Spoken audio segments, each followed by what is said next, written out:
Hello everybody. Today I want to talk about perks in Battle Brothers.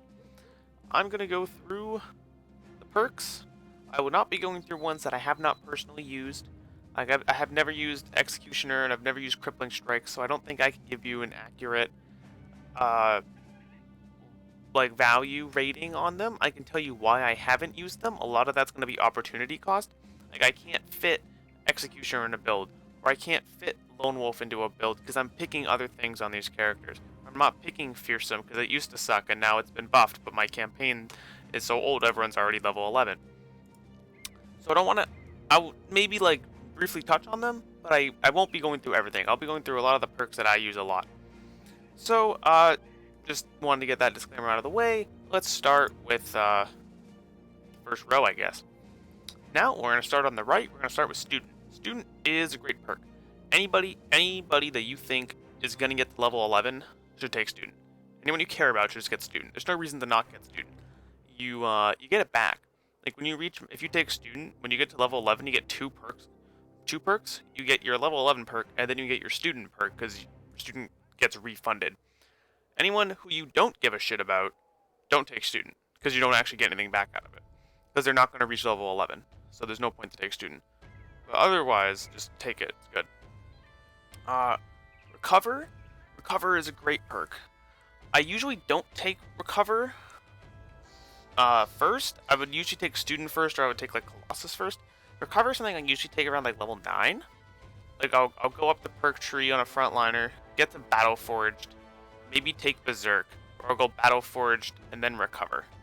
That is usually, or I'll go Nimble and then Recover. That's kind of what I'll do. Sometimes you get another reason Recover is good because you'll go Student on or Colossus or whatever you do on your first, depending on how good they are, and then you might not want anything on the second row. Maybe you don't want Gifted.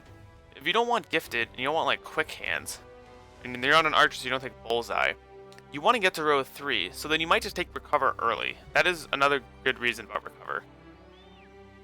Next up is Adrenaline. Adrenaline, this is post-Adrenaline nerf. Adrenaline used to be 0 AP, it is now 1 AP, so you cannot recover Adrenaline in Dom anymore. I never really did that anyway, so I don't really care. Adrenaline can be kind of useful. I have it on... I did try the cycle. I have all 3 of these, but I never actually used the cycle. I found that I didn't need it. I was taunting a lot of people on my Mammoth. So I never really did the cycle. So I don't really have a use for Adrenaline right now. Can't really think of when I would want this. And it's taking away something else that I would want. So I did try another guy who was a Geist Hunter with Adrenaline, but he ran out of Stam too quickly. Pathfinder? Pathfinder is really strong situationally. I've seen people talk about going Pathfinder on everybody. Yeah, it's a great quality of life thing, Pathfinder is, but it's not necessary by any means. You don't need Pathfinder. You can do all the fights without Pathfinder, but Pathfinder, on some builds, is, very vital or very helpful. I have built a class here. This guy, his job is what I gracefully called him as the Necrofucker. He will go around the map on forests or snow or whatever on hills, and he'll go shoot a Necro with his crossbow. And having Pathfinder makes that so much easier, because you can escape zombies. You can go up hills, you can do whatever. It's great. What it also means, and why I sadly I would take Pathfinder on these other crossbow polearm hybrids I have, because what Pathfinder means is on a forest, well, it does mean you can shoot, reload, and move with a crossbow on any terrain except for swamp, which is amazing, or in hills. That's great. I would probably take it just for that. But it also means on forests, you can have a polearm, walk forward, hit somebody, and walk back. You can move to an attack on forest with a polearm, which is great. Obviously, you can do that with one-handed weapons as well. I would not take this on a two-hander, because you can still walk forward 1 on a forest and smack somebody. You can't move forward 2 at all, so that doesn't actually matter. If someone's got a 4 AP attack, or is a shield wall, maybe you could take Pathfinder. I don't think you need to. I would take it on polearm crossbow hybrids, and I would take it on some guy who likes to go run around and hit Necros. He then goes and kills Geists, so So he has a two-part job. But I do like it there. Bags and belts is good for these hybrid classes. It's great on it's okay on Stam. The issue is that it doesn't help you with two-handed weapons. So I bring a polearm, obviously, so that doesn't get helped. I do bring. Someone told me to bring a two-handed mace for when orcs get on me, so I can smack the shit out of them, and I have been doing that. And so that does take up a decent amount of stamina. That doesn't get helped. It does mean I do get to carry around a shield, so that's useful. And with the new grenades and shit you add, that the bags and belts could be very useful. Like I'm saying though, I don't have the Southerns on this campaign. 9 lives has been recently made good.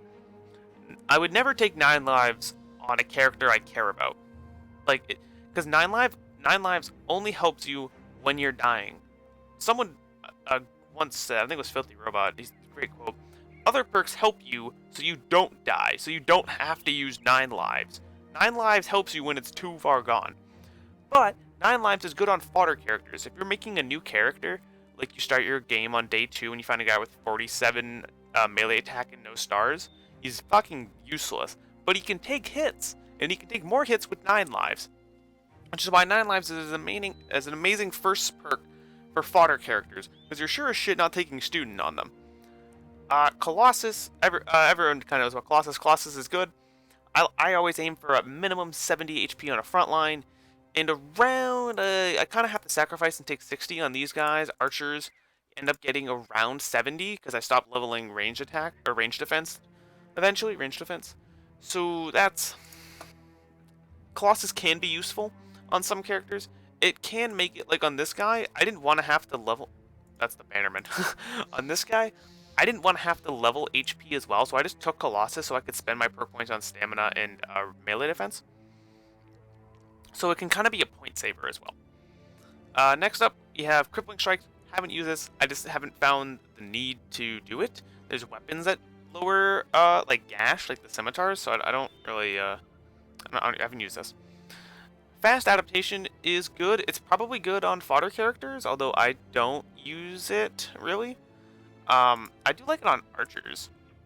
My two things, I've Headhunter, which I think is good for killing brigands and nobles, because they don't have headgear a lot of the time. But Fast Adaptation is definitely good on archers, because if your archers suck, that's good on if you're hitting if you're trying to kill a necro behind cover, that's amazing.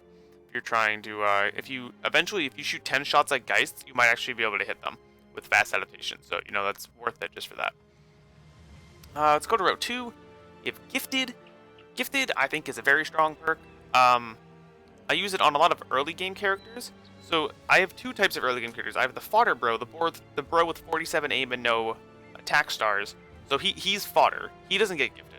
But the guy with 57 aim and 1 attack star and 1 defense star that you actually care about, and you will want to keep him alive for the first 50 days, that guy will get gifted. Because he needs it, because he's not terrible, but he's okay. And he's not a late game character. So the stat points do matter. They will come in handy, and he's probably not going to reach level 11, and at which point you're not like, oh, I could have taken Indomitable. He's probably dead at level 6. Like odds are that guy's not going to last forever. So then just take Gifted and get a little bit better. Also, because you don't need other level 2 perks, which is also why you would take Gifted. And you don't take Recover because you're wearing 70 mail, and you don't need Recover on 70 mail. Quick Hands is an amazing perk. It's very strong. It's situational, obviously. Like my fucking my Great Axe dude's never gonna need Quick Hands, but the Bannerman, I like having it on the Bannerman because he can switch to a whip. Obviously, these hybrids have Quick Hands. I've seen people talk about Cleaver, and then you put Quick Hands and you go to a whip. That would be great, too. So, people do throwing axe, archer hybrids. You take Quick Hands. Quick Hands is very strong for a lot of classes, but you need to know what you're doing. You don't just take Quick Hands. You have a build that uses Quick Hands. Steel Brow. I use Steel Brow on mammoths, so they don't get hit in the head by a fallen hero with a 2-handed flail and die. That is why, or a great axe and die. I use it on archers, so when a orc berserker gets on them, because I don't know how to play archers and don't take fucking footwork on them, they don't die.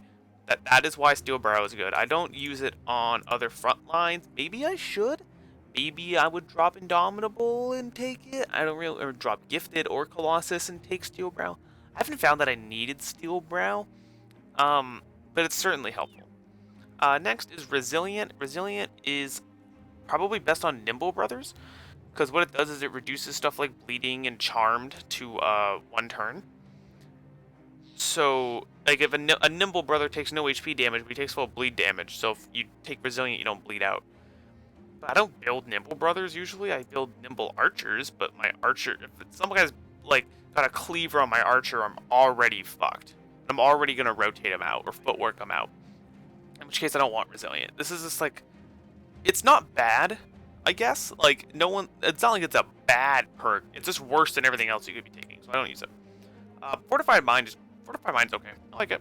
I like Fortified. It's obviously essential on a Bannerman character, and anyone using Fearsome would probably now also like Fortified Mind. I do also use it on... I use it on some Mammoths. My first couple of Mammoths have Fortified Mind. This guy, yeah, these two... he doesn't either, actually. Never mind. 2 of them did. Because when enemies walk into you and hit you a lot, you take a lot of Resolve checks. So having a high Resolve is good. But what I'm doing here is I didn't take Indom. This guy, like, I would much rather have Indom than Fortified Mind, so I think it's really only good on Bannermen. Or people with, like, such shitty Resolve in the early game that you somehow want to keep... I don't really know. Dodge is okay. It's, again, used for Nimble Brothers, because no one else is going to have really high initiative. One could say you could use it on an Archer over Anticipation. But I do not think that's true, because it will be worse as Archer Stam goes up, and Archers do build up Stam very quickly because they're constantly shooting and not like they're always shooting, so their Stam just goes. And Anticipation recently got, I think, buffed to it's always a minimum of 10. It's what it was before, but now is always at least plus 10 range defense. So this guy has 37, a minimum of 47 range defense. Like, it's more than that, but I don't think Dodge, I think Anticipation is just better. Because when you start getting high range defense, you want this. And for melee, I'd rather just have melee defense or like a shield. There are certainly builds, like maybe on this dude here, the Necro fucker, maybe I would want Dodge. Or like a nimble frontline, I would want Dodge. But I haven't found that build yet, so I don't know. And next is Bullseye. Bullseye is obviously amazing on archers. I don't use it on the crossbows because the crossbows tend to just like shotgun the brigand that's in the next hex over. I haven't found... It's like kind of annoying when someone's behind a fortification and I need to shoot them. That is when I would want Bullseye on a crossbow. That's really it. Executioner, haven't used it. Can't really say.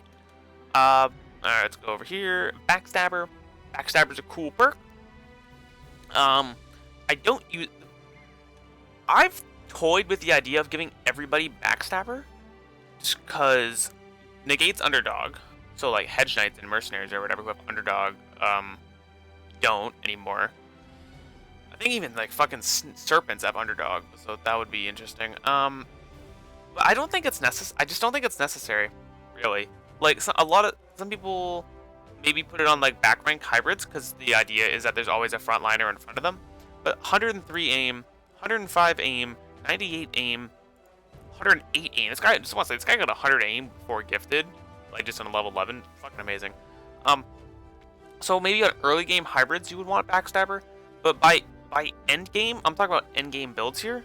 Your guys have a lot of aim, so I don't think 5%, an extra 5% is really gonna do much for you. I haven't found that I needed it opportunity cost wise. I think it's better to just have other perks.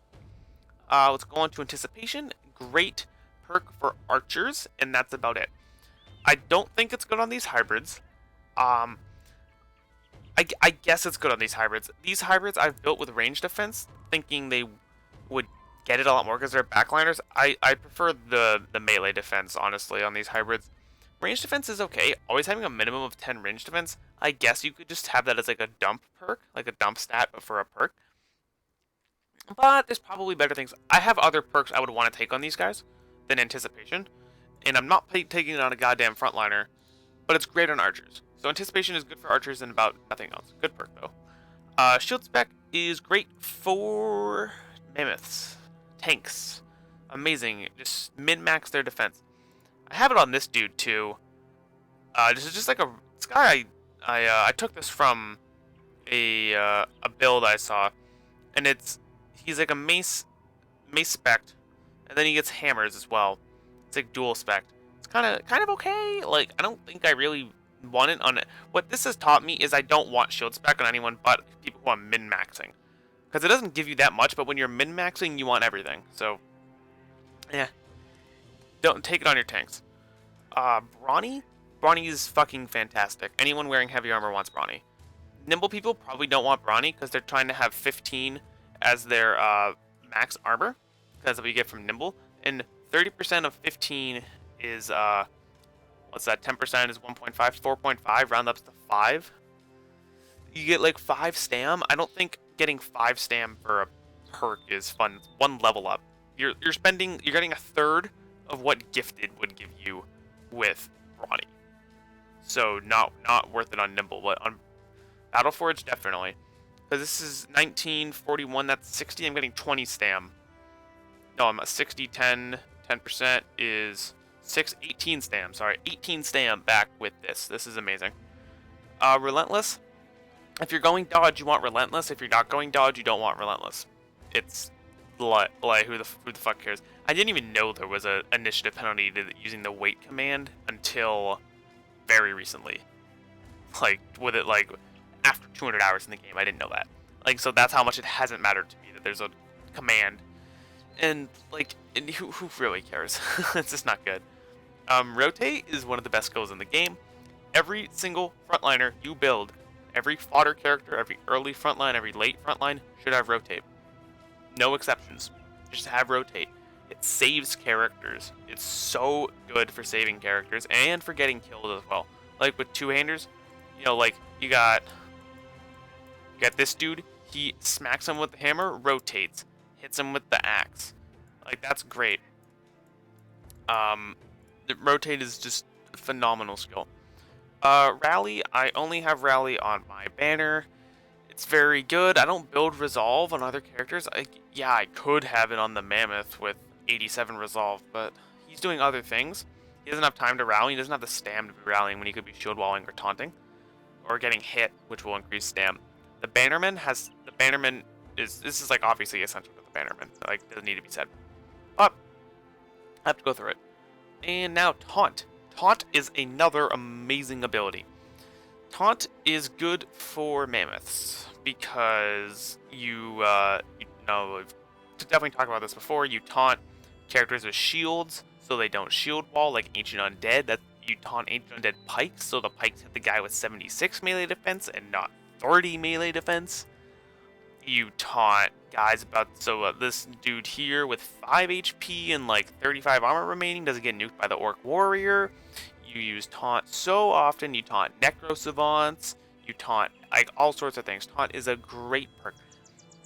I recommend putting Taunt on that fodder bro. We've talked about him before. He's got 47 aim and no stars. He's trash.